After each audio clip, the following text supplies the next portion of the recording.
Salut les amis, c'est Fake, bienvenue à tous dans cette nouvelle revue d'analyse hebdomadaire. Alors nous sommes le 8 juin 2019, j'espère que vous passez un excellent week-end.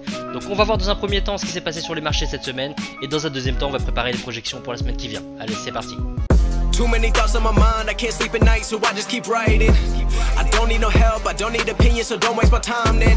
I just been living online, my city don't show me no love and that's fine. Alors comme chaque semaine, je compte sur toi pour mettre un petit pouce bleu, ça te prend quelques secondes et ça me permet de voir que tu apprécies mon travail. Ça me permet aussi de développer la chaîne, donc je te remercie par avance. On commence. Alors Euro USD, donc cette semaine c'était un petit peu compliqué. Donc quand on regarde au premier abord comme ça, on se dit que le scénario bleu turquoise il est passé, d'accord, tout simplement cassure, retest et donc décollage d'Euro USD. Il est sorti de ce petit canal baissier en H4, enfin petit canal, c'est quand même un canal très sérieux, mais c'est un canal donc en H4. Je vais vous montrer après que en daily on est toujours dans un gros canal baissier et tout simplement on est en haut du canal. Donc la structure elle est cassée en H4, mais donc c'est un petit peu compliqué parce que dans un premier temps on a donc cette sortie du canal, on a le prix qui dépasse les 1,1250 et comme je dis toujours, cette zone des 250 pips est toujours très encombrée entre ce bloc de contrat et donc la zone des 250 pips, c'est vraiment pas évident. Donc on aurait pu prendre par exemple une cassure retest des 1,1250.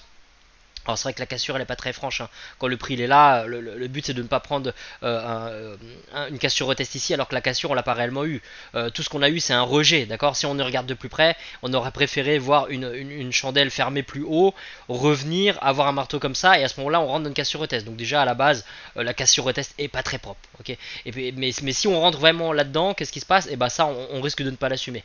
D'accord, donc à moins de mettre vraiment le stop donc en dessous des 1,12 institutionnels, donc comme je conseille souvent de prendre une barrière supplémentaire, ça bon voilà, il y a plusieurs cas de figure, hein. Soit vous prenez pas du tout parce que la cassure n'est pas là, et donc nous on veut une vraie cassure franche avant de trader un retest, soit vous rentrez quand même dedans de manière plus agressive, et derrière, bon selon là où vous avez mis votre stop loss, vous avez pu vous faire sortir. Donc ça c'est pas évident. Ensuite qu'est-ce qui se passe? Donc le prix il revient ici et c'est là où quand on regarde le price action de plus près, à ce moment là il y a une possibilité d'entrée. C'est un petit peu risqué, mais on voit bien d'un point de vue du price action que le prix il rejette le bloc de contrat donc dans l'autre sens. Cette zone de prix qui était une pression, qui venait d'une pression des vendeurs, réagit maintenant donc à l'achat, d'accord. Donc c'est haussier, cette zone de ce bloc de contrat est maintenant haussier. On le voit très très bien avec les rejets. Et juste ici vous voyez les bougies, le prix il reste au-dessus du bloc de contrat. Donc déjà ne serait-ce que ces trois bougies là, on voit déjà, alors en plus c'est un petit Morningstar si on regarde de plus près. Puis après la bougie d'après, qu'est-ce qu'on a? On a un marteau haussier qui nous montre clairement que cette zone de prix est défendue par les acheteurs. D'accord, donc mais le problème maintenant c'est quoi? C'est que on est en plein entre les 1,1250 et les 1,12. D'accord, donc rentrer ici c'est vraiment trader le bloc de contrat et puis trader à 20-30 pips, même pas à 25 pips, 15 pips de l'instit. C'est un petit peu compliqué quand même de rentrer à l'achat ici avec un instit juste ici. D'accord, donc on n'a aucune raison de rentrer là. Donc aucune raison de rentrer là parce qu'il n'y a pas eu de cassure. D'accord, aucune raison de rentrer là parce que de toute façon on n'a pas de retest par rapport au scénario bleu au 1,12 et puis on est trop proche des 1,1250. Et donc le retest scénario bleu turquoise il arrive donc à partir de cette bougie là. D'accord, donc le prix il est bien rejeté, il est parti piquer et l'instit des 1,12 et le haut du canal. Donc on a non seulement une cassure retest des 1,12 institutionnels, mais on a aussi une cassure retest de la trendline, d'accord. Donc là on a une belle confluence entre le haut de la trendline, l'instit et le bloc de contrat qui réagit dans l'autre sens, d'accord. Donc d'un point de vue du price action c'est très bien, on voit bien que maintenant la pression vient des acheteurs, sauf que bon le prix on ne veut pas le prendre en dessous de l'instit. Et à la fermeture de cette bougie là, donc on a bien donc ici donc une possibilité de rentrer. Alors c'est pas évident parce que c'est vrai que quand on regarde ce qui s'est passé durant cette bougie là, la bougie en elle-même c'est une bougie d'indécision, hein. On a une grosse mèche des deux côtés et donc c'est un petit peu compliqué de rentrer dans cette bougie là. On aurait préféré qu'il n'y ait pas de mèche ici, d'accord, pour rentrer ici parce que là on aurait eu un super marteau haussier et donc ça aurait donc été dans le sens du rejet par rapport à tout ce qu'on a vu là, d'accord. Donc ceux qui sont rentrés là, vous avez pris un risque, mais c'est un risque qui était payant. Mais quand je dis que c'est un petit peu compliqué, c'est vrai qu'on a la cassure retest, le scénario bleu turquoise, d'accord. Donc à la fermeture du marteau qui est ici, vous voyez, 1,1254, le prix il est monté quand même à 1,1350, donc il y a eu un décollage de 100 pips en gros. Ceux qui rentraient en agressif ici au moment où le prix il est revenu, alors oui, vous avez eu 150 pips de décollage. Par contre, c'était risqué quand même parce que le prix il était toujours dans le bloc de contrat. D'accord, donc quand je vous dis que le prix il est maintenu au-dessus du bloc, bah à un moment donné cette bougie là, quand le prix était ici, bah on avait une bougie qui était complètement rouge et qui arrivait ici, et c'est là où quand on rentre en agressif, on a le courage de rentrer parce qu'on sait que ça fait partie de notre plan. Mais ceux qui traitent de manière un peu plus safe, en voyant une grosse bougie rouge ici, on n'a pas envie de rentrer du tout. D'accord, donc ceux qui sont rentrés en agressif, bravo à vous, vous avez pris 150 pips, c'est le genre de risque où vous avez un super ratio risque-profit et ça a été payant, mais ceux qui rentrent de manière plus safe, vous attendez la fermeture de la bougie rentre ici, il y avait bien un décollage de 100 pips, mais ce mouvement, ce rejet des 1,13, il fait quand même peur, hein. Donc c'est vrai qu'on aurait pu se positionner autrement, on aurait pu se dire, bon voilà, tout ça c'est une fausse cassure, le prix va réintégrer le range, on a un premier rejet ici, c'est les premières jambes du M, on a donc à travers cette mèche là la deuxième jambe du M, donc un deuxième rejet, double top, allez hop on rentre en vente. D'accord, ça aurait pu être un scénario crédible aussi. Bon après bien sûr on va pas vendre alors qu'on est juste au-dessus des 1,1250, mais voilà, donc sur EURUSD, selon la configuration, selon votre plan, vous avez pu prendre 150, 100 pips, ou même prendre une perte si vous avez pris le double top qui est ici, mais c'était vraiment pas évident du tout. Voilà, donc sinon ne me demandez pas pourquoi, comment j'ai fait pour mettre la flèche là, hein. Comme par hasard, vous voyez, j'ai mis le TP là où le marché s'arrêtait, le TP il aurait pu être plus haut, plus bas, donc voilà, c'est tout simplement un pur hasard. D'accord. Mais voilà, donc sur EURUSD, bravo à tous ceux qui ont attrapé la hausse et ceux qui ont pris la vente et qui ont perdu, ne regrettez rien. C'était un petit peu, pas hasardeux, mais c'était un petit peu compliqué d'un point de vue des patterns du price action. C'était pas très clair, pas très propre, hein. Quand on a ce genre de rejet des deux côtés, avec ce genre de bougie, d'une zone encombrée comme ça, c'est jamais évident. Et puis donc avec NFP qui a fait l'explosion à la fin de la semaine. Bon, NFP là, ce qui est sympa de voir, c'est que finalement les banques, comme je dis toujours, elles ont un train d'avance sur nous, hein. Il ne faut pas croire, pour ceux qui traitent les fondamentaux, ce qu'on voit dans les news, il y a de fortes chances que ça ait déjà fuité et que les banques, avec leurs insiders, savent déjà à l'avance ce qui va se passer. Et là, on a eu la preuve de ça. Le mouvement il a été haussier, donc vous voyez, avant même NFP, le rejet qu'il y a eu ici, il s'est fait avant NFP, et le jour de NFP, tout ce qu'on a eu, c'est on a eu une petite continuation. Mais on voit bien que le mouvement haussier qui partait d'ici, au début de la semaine, on a déjà eu ce mouvement haussier, puis on a eu encore un mouvement haussier ici, avant même la news. D'accord, ça nous montre bien que les fondamentaux, bah nous on est toujours en retard par rapport aux fondamentaux, hein, et c'est pas moi qui le dis, beaucoup de market wizards, donc des légendes du trading, le disent très très bien. Les fondamentaux, la plupart du temps, les annonces sont déjà intégrées dans le prix au moment de l'annonce, quoi. Les banques savent avant nous.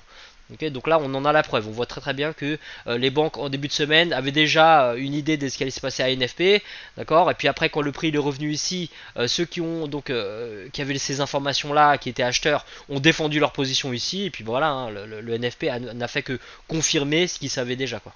Alors GBP/USD, donc pas grand chose à dire, hein, pour cette semaine, le prix il a décollé et donc on surveille cette zone des 1,27 institutionnels, mais bon c'est la semaine de NFP, on sait très bien que c'est un petit peu bizarre, donc les banques attendent aussi donc ce qui se passe en fin de semaine, parce qu'il y a aussi d'autres spéculateurs, hein, il n'y a pas que les banques sur le marché, donc le prix il arrive sur les 1,27, on n'a pas réellement de pattern de rejet, donc le scénario bleu, à moins de rentrer en agressif, il n'y a vraiment pas de raison de rentrer, par contre derrière, donc qu'est-ce qui se passe, on a un rejet du bloc de contrat, d'accord, donc le rejet du bloc de contrat, là on n'est pas dans le cadre de la cassure retest par rapport au scénario orange, d'accord, la cassure elle arrive à peine là, donc on n'a pas encore de retest, donc à moins de rentrer en agressif, il y a deux possibilités, soit vous rentrez en agressif sur le scénario bleu, et à ce moment là, là bon vous faites pas forcément sortir, parce que votre stop il est au-dessus d'un 27,50, mais donc à un moment donné, vous avez quoi, vous avez 30 pips de profit, 30 pips de profit, trop tôt pour mettre à break-even, pas de raison de verrouiller du profit, derrière vous faites sortir, ou pas, d'accord, selon que vous avez mis votre stop loss, mais donc scénario bleu compliqué, scénario bleu, donc même si on prend l'englobante derrière avec le prix arrive ici, c'est exactement la même chose, hein, d'accord.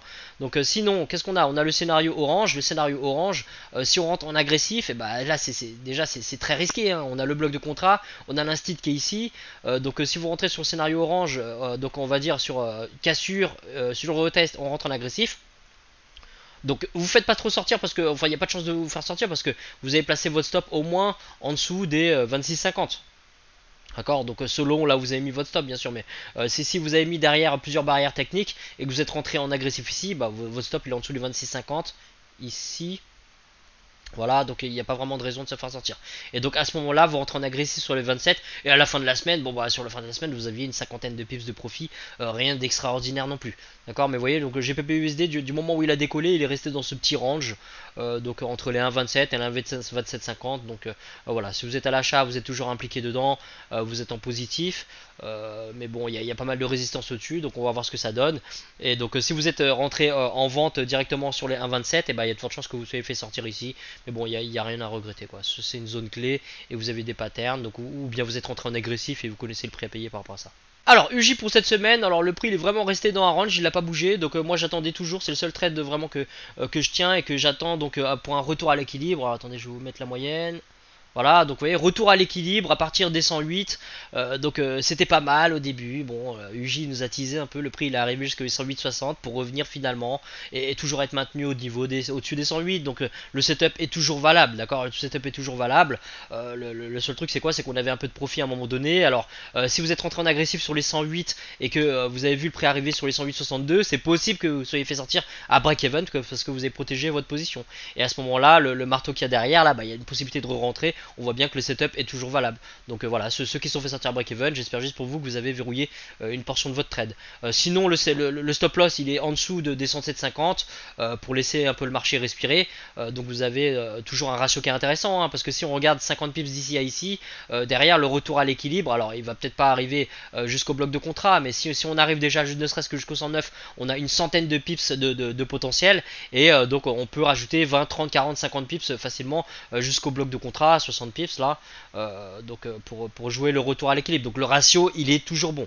Donc on va voir pour UJ encore cette semaine, pas grand chose à dire. On voit bien que là même NFP n'a pas fait grand chose. NFP, bah voilà, on a eu cette chute là et puis c'est tout, hein. Le prix il est toujours maintenu au-dessus des 108, donc on va voir pour cette semaine. Je vous montre dans les projections tout à l'heure, mais donc ceux qui sont encore dans le scénario vert par rapport à UJ, c'est toujours valable, d'accord.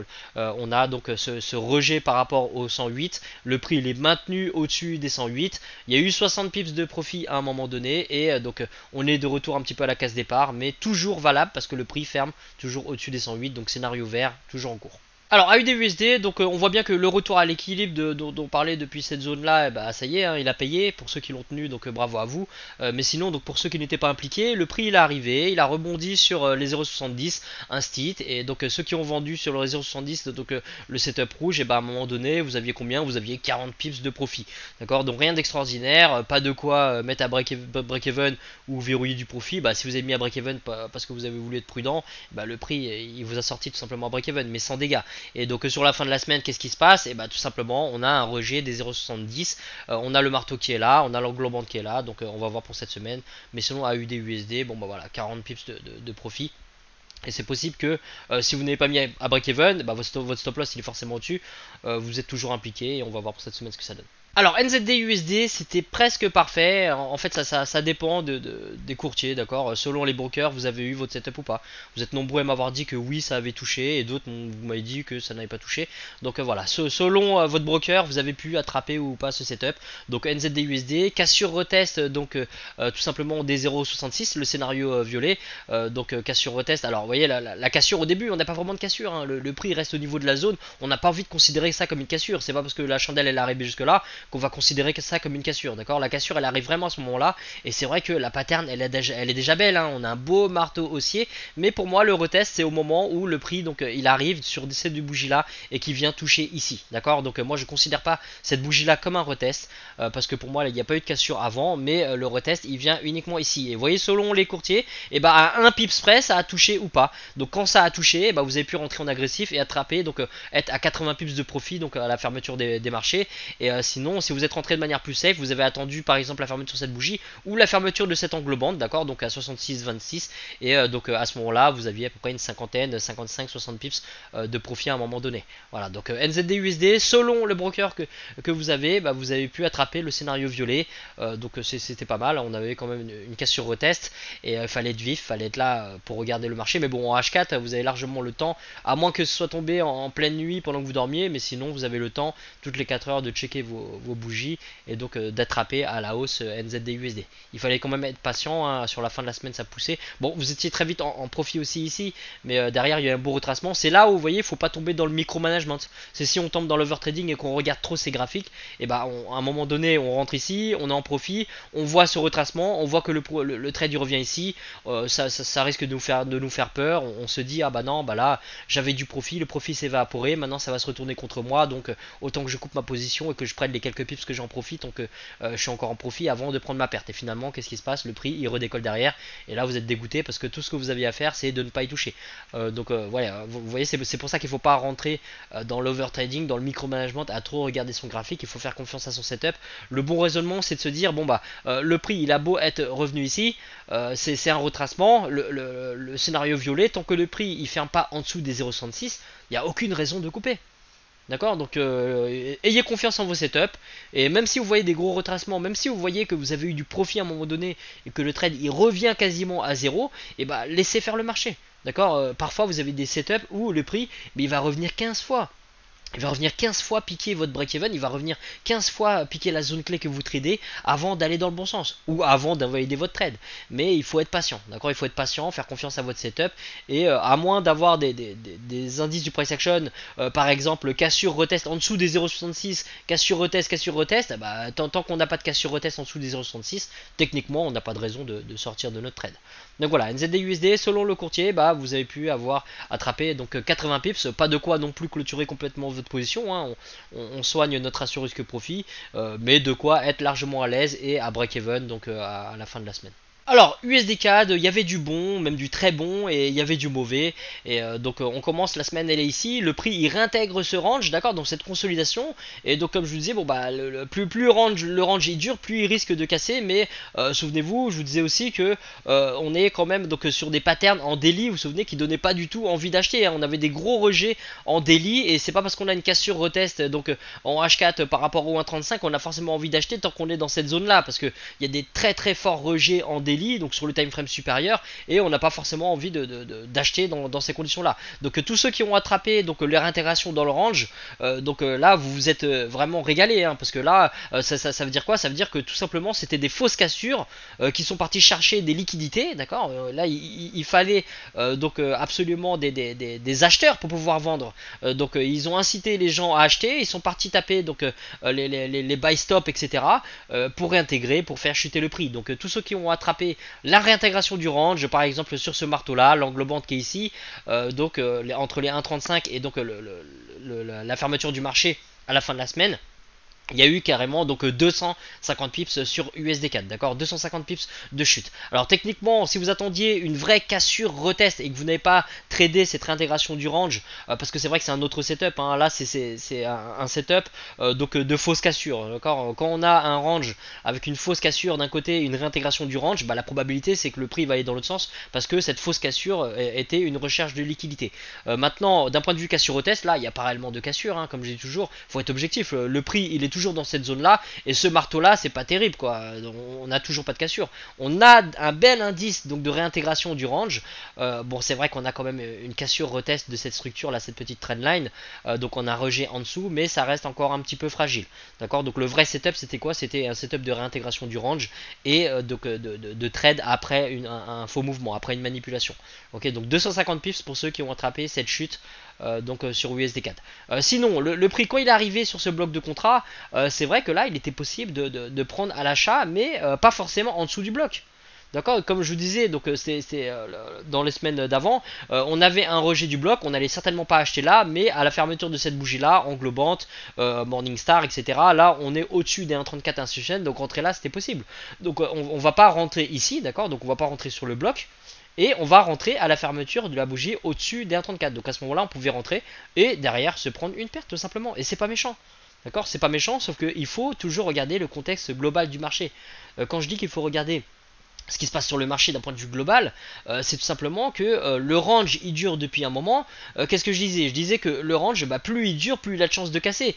Il casse de ce côté-là, on voit que c'est une fausse cassure, le prix il arrive ici, bah si on a un faux mouvement de ce côté-là, il faut se méfier de ce côté-là. D'accord. Donc voilà. Après, c'est vrai que sur le long terme, quand on regarde et qu'on dézoome, on se dit que d'un point de vue de la logique, le prix il pourrait continuer sa tendance à la hausse et casser le range par le haut. Donc c'était pas mal. On attend des confirmations. Les confirmations elles viennent pas. Le prix réintègre le range. Bah, à ce moment-là, on dit que c'est pas la peine. Cette logique-là, elle ne tient plus. Ok, il faut pas oublier que les marchés, il n'y a rien de logique sur les marchés. Les marchés sont complètement irrationnels. D'accord. Donc à partir de là, il faut vraiment s'attendre à tout. Et donc, quand le prix il réintègre ici, on peut même prendre une perte à l'achat, hein, c'est pas méchant. Hein. On peut prendre une perte à l'achat ici, on voit que le prix réintègre le range, on comprend que c'est une manipulation, on se met en vente, on a les probabilités dans notre sens, et on accepte que le prix pourrait redécoller derrière. Ok, on joue les probabilités, et quand on joue les probabilités, il se peut qu'on passe par des périodes défavorables où on enchaîne les pertes, et donc ça c'est pas méchant du tout. Les pros ils continuent d'appliquer leur plan sans paniquer, sans vouloir tout changer. Ok, donc sinon, ceux qui sont ici en achat, bah méfiez-vous, d'accord. Vous avez une manipulation en haut du range, et bah dites-vous que c'est possible que le mouvement soit maintenant baissier. Mais une fois de plus, si vous êtes rentré en achat ici, que vous avez pris une perte, c'est pas méchant. D'accord, c'est pas méchant et il n'y a rien à regretter. Vous avez tradé un bas de range, vous avez tradé un rejet d'un bloc de contrat, le prix l'a fermé au-dessus de l'instit. Et ben voilà, le but dans le trading, comprenez bien que c'est pas d'avoir des trades parfaits.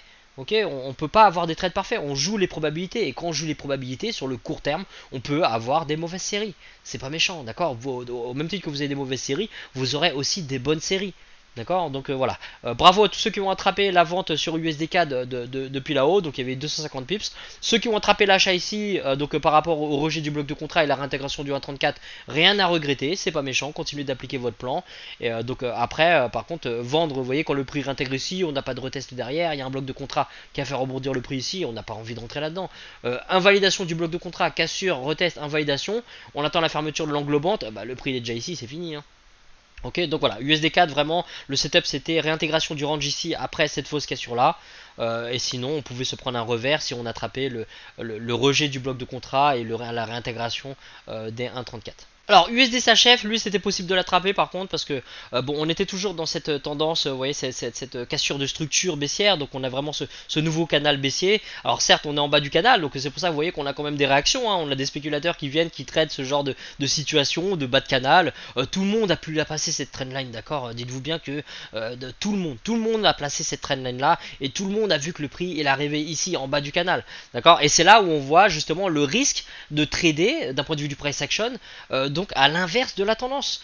Ça a beau être une zone de support, on est à l'inverse de la tendance. La tendance elle est baissière, idéalement dans une tendance baissière, et ben on vend le haut du canal. Mais beaucoup sont impatients, considèrent que c'est une zone de support, prennent le risque d'acheter, et voilà, donc là on a la preuve par l'image du risque quand on trade à contre-tendance. Donc par contre ceux qui ont surveillé le scénario vert, dans le sens de la tendance, hein, en harmonie avec la tendance, cassure retest, là on a une vraie cassure, hein, le prix quand il ferme ici et ici, on est déjà à 15 pips de l'instit. Donc là on n'est pas, vous voyez, dans les 5-10 pips de la zone de prix, on a des fermetures de prix donc à 15 pips en dessous de l'instit, et puis derrière on a ce signal avec une belle englobante baissière, et à la fermeture de l'englobante, et ben vous voyez, il y avait la possibilité d'attraper une chute de 125 pips.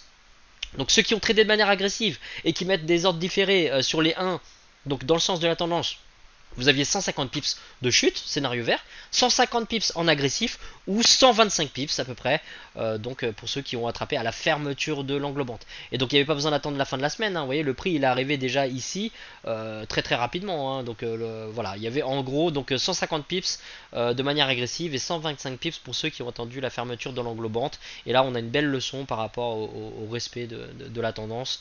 Donc de la structure du marché. Donc bravo à tous ceux qui ont attrapé la vente sur USD-SHF. Alors Euro USD, donc pour cette semaine les projections, pour l'instant on est dans cette impulsion haussière, le prix il est entre les 1.13 et les 1.14. Donc j'ai rajusté la trendline donc par rapport au plus gros time frame par rapport au daily, et on peut très bien voir donc qu'on est toujours dans cette impulsion baissière. Et d'ailleurs si on passe en daily, vous allez voir que par rapport à la moyenne 200, on a tout simplement un retour à l'équilibre, hein, d'accord. Donc retour à l'équilibre qui paye, mais pour ceux qui sont dans le groupe privé, qui ont vu donc les vidéos éducatives de ce mois-ci, vous avez pu voir que on a un nouveau setup qui arrive par rapport donc au mean reversion, qui est donc un rejet donc de la moyenne de cette zone de valeur, donc de l'équilibre par rapport à la tendance. Donc à ce moment-là, pour surfer la tendance, on arrive sur une belle zone de résistance qui serait où les probabilités seraient belles à la vente. Donc on n'anticipe rien, on va voir. Pour l'instant sur du H4 on est sur une impulsion haussière, on voit bien que ça casse, ça reteste à la hausse. J'ai noté les nouveaux blocs de contrat haussiers qui ont créé ces différentes hausses, et pour l'instant le prix il a cassé cette trendline, mais on peut toujours avoir affaire à un faux mouvement, une fausse cassure, une réintégration de ce canal, on ne sait pas. Le prix peut très bien aussi monter sur les 1,14, il faut faire le scénario vert avant de réintégrer ce canal baissier sur du plus long terme, sur du daily. Donc on va voir tout simplement. Pour l'instant les zones clés qu'on va surveiller sont les 1,13 et les 1,14. Si le prix chute et qu'il redescend en dessous des 1,13, on va se méfier bien sûr des blocs de contrat, et pensez bien sûr à regarder vos points pivots aussi. Vous voyez le point pivot par rapport au scénario violet, là il est en plein milieu, donc il faudra faire attention à cet obstacle. Et si le prix redescend sur les 1,1250, là par contre on a une belle zone de support, parce qu'on a le bloc de contrat haussier, on a le point pivot mensuel, on a les 1,1250, l'instit des 250 pips, et voilà, surveillez tout simplement ces différentes zones là pour cette semaine. Alors GBP USD pour cette semaine, on est toujours au niveau de cette résistance des 1,2750, des 250 pips, donc c'est vrai que c'est une zone très très forte de résistance, mais on va surveiller nos projections comme d'habitude par rapport à cette zone là. Cassure retest des 1,2750 scénario orange, on repasserait du même coup au-dessus de la trendline, et sinon on va surveiller bien sûr les 1,28, et on garde en tête que le prix peut très bien aussi casser retester les 1,28 pour continuer de décoller. Dans l'autre sens, on va surveiller les 1,27, et voilà, faites attention. Le bloc de contrat pour l'instant on n'a pas d'invalidation parce que le prix il est toujours dans cette zone là. Tant qu'il reste en dessous des 1,2750 et qu'il est dans le bloc de contrat, il faut pas acheter, hein. On va attendre le minimum pour acheter, c'est vraiment le scénario orange, cassure retest, et encore de manière plus safe, on attendrait vraiment pour avoir une vraie cassure de la structure, une cassure retest des 1,28 pour se positionner à l'achat.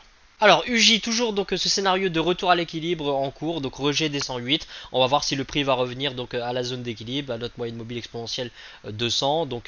Ceux qui n'ont pas encore attrapé le trade ici peuvent très bien attendre éventuellement une cassure retest des 109, d'accord. Le scénario, il faut vraiment qu'il soit clean, parce que là on approche beaucoup plus de l'équilibre et de ce bloc de contrat, sans oublier le point pivot mensuel qui pourrait faire rebondir le prix.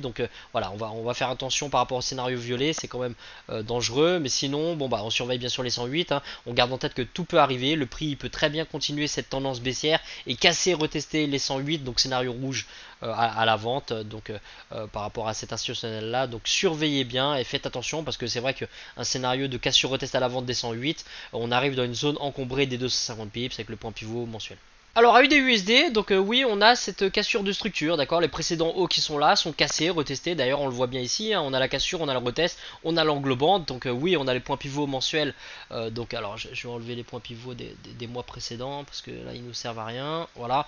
Mais par rapport aux nouveaux points pivots, on a une cassure retest englobante, on est juste en dessous du point pivot, on n'a pas forcément envie d'acheter là, mais derrière on a bien le point pivot qui est cassé, et on voit bien que l'impulsion elle est haussière. On a des bas de plus en plus hauts, on a des hauts de plus en plus hauts, et même si on arrive sur un nouveau niveau de résistance important, pour l'instant la structure elle est haussière, hein. On a ce canal haussier qui commence à se dessiner, par rapport à l'équilibre, on est en plein au niveau de l'équilibre, on a un rejet haussier, on voit bien ce double bottom au niveau de la zone d'équilibre, on va surveiller tout simplement les réactions au niveau du 0,70 cette semaine, cette zone institutionnelle. Tout peut arriver, hein. On a des gros poissons qui pourraient arriver en vente, on a des gros poissons qui pourraient arriver à l'achat, qui va gagner, on ne sait pas, on n'est pas là pour parier, on n'est pas des parieurs. On va chercher des probabilités, et pour ça il va falloir être patient. Pour l'instant, qu'est-ce qu'on a? C'est vrai qu'on a un beau rejet des vendeurs, hein, avec ce marteau et l'englobante, mais ça ne veut rien dire du tout. On va attendre des patterns un petit peu plus clairs pour se positionner sur AUD USD pour avoir les meilleures probabilités dans notre sens. Alors NZD USD pour cette semaine, c'est un peu comme AUD USD, hein. On a cette impulsion qui est haussière, la structure du marché est cassée, on a une cassure retest à la hausse, on a des bas de plus en plus haut, des hauts de plus en plus haut, et ceux qui sont impliqués par rapport à la cassure retest des 0,66, on va patienter tranquillement, voir si le prix atteint bien les 0,67, première étape avant de verrouiller au moins du profit, vous pouvez même clôturer votre trade, mais voilà, c'est la première étape. On peut verrouiller du profit avant, mais on va pas clôturer notre position, on va maintenir un ratio risque-profit élevé pour réduire la pression par rapport au taux de réussite. On surveille les 0,67 institutionnels, le prix pourrait bien sûr continuer de décoller par rapport à cette impulsion haussière, hein. Les acheteurs pourraient continuer de défendre leur position et réinjecter des volumes, ou bien tout simplement les vendeurs traders pour arriver en force sur cette zone là et donc renverser le prix. Tout est possible, on va surveiller, d'accord, on va réagir par rapport à des patterns du price action et non par rapport à nos opinions ou intuitions. Alors USD4, donc après donc cette grosse consolidation et cette fausse cassure par le haut, d'accord, de cette manipulation qui nous montre derrière une belle chute, et bah pour l'instant le prix il arrive entre les 1,3250 et les 1,33. On est dans une zone compliquée, hein, vous voyez, entre l'install des 250 pips et le point pivot. On a un setup de retour à l'équilibre qui commence à se montrer à nous. Donc à partir de là, si on a des belles patterns de rejet à l'achat, donc le setup il est complètement valable, et puis ça irait dans le même sens par exemple qu'un setup sur UJ qui n'attend que de retourner à l'équilibre. Donc ça on verra, hein, l'indice du dollar aura son dernier mot, et donc on va surveiller tout ça. Mais donc surveillez les 1,33, méfiez-vous de ce bloc de contrat qui a créé cette chute là, hein. On comprend bien que les gros poissons qui ont fait cette manipulation ici pour obtenir de la liquidité sont certainement les mêmes qui ont remis une couche ici pour faire chuter le prix ici et ici, donc pour casser cette zone de support très importante. Donc voilà, on va surveiller bien les zones clés qui sont indiquées à l'écran, les 1,3250, les 1,33, et puis donc souvenez-vous de ce setup de retour à l'équilibre. Quand on garde en tête le setup de retour à l'équilibre, et ben pour l'instant, tout ce qui est scénario de continuation de l'extension, comme par exemple le scénario orange, et ben on comprend que ça devient de plus en plus compliqué, de moins en moins probable, tout simplement parce que l'éloignement par rapport à la moyenne mobile fait que les probabilités diminuent. Mais bon, on peut aussi être au point de départ d'une nouvelle tendance, après c'est la cassure de cette consolidation qui a pas mal duré, donc on garde en tête que tout peut arriver, et on surveille nos zones clés pour voir si on a des patterns clairs du price action. Alors USDCHF, c'est un petit peu pareil que USDK, on a un setup de retour à l'équilibre qui se présente, donc on va voir, hein. Idéalement le prix, bon bah s'il chute encore au 0,98, là l'extension elle sera encore plus grande, et du coup les probabilités seront encore meilleures, mais pour l'instant il y a ce point pivot qui contient le prix, donc on va surveiller, on va être patient, on va surveiller les 0,99, en cas de cassure retest des 0,99 à l'achat, le scénario bleu, méfiez-vous de ce point pivot, d'accord, de préférence on attend une fermeture au-dessus du point pivot, d'accord, à moins de rentrer en agressif, mais là il faut quand même faire attention. Bon, on prend plus de risques en agressif, mais on a un meilleur ratio risque-profit qui compense, donc tout dépend de votre style de trading. Voilà, donc sinon on surveille. Le scénario vert, on fait attention, ça nous fait une extension supplémentaire, donc à moins d'être dans une continuation de cette tendance à la baisse, on va éviter, on va faire attention, on va se méfier. Et puis bon, bah le scénario bleu, cassure retest, même s'il y a le point pivot qui gêne, c'est vrai qu'il coïnciderait avec un retour à l'équilibre, donc c'est plutôt intéressant à surveiller. Donc surveillez bien les 0,99 cette semaine, 98 en dessous, et donc si le prix arrive sur les 1 ici, donc il faut pas oublier que on a aussi un bloc de contrat ici qui a créé cette chute, donc méfiez-vous de cette zone qui pourrait agir vraiment en tant que belle résistance. Voilà les amis, c'est la fin de cette revue, je vous remercie d'avoir suivi jusque là, donc je compte sur vous pour mettre un petit pouce bleu si ça vous a plu, et donc je vous souhaite un bon trading pour cette semaine, discipline à fond, plan de trading à fond, et pour les insiders on se retrouve dans le canal Discord.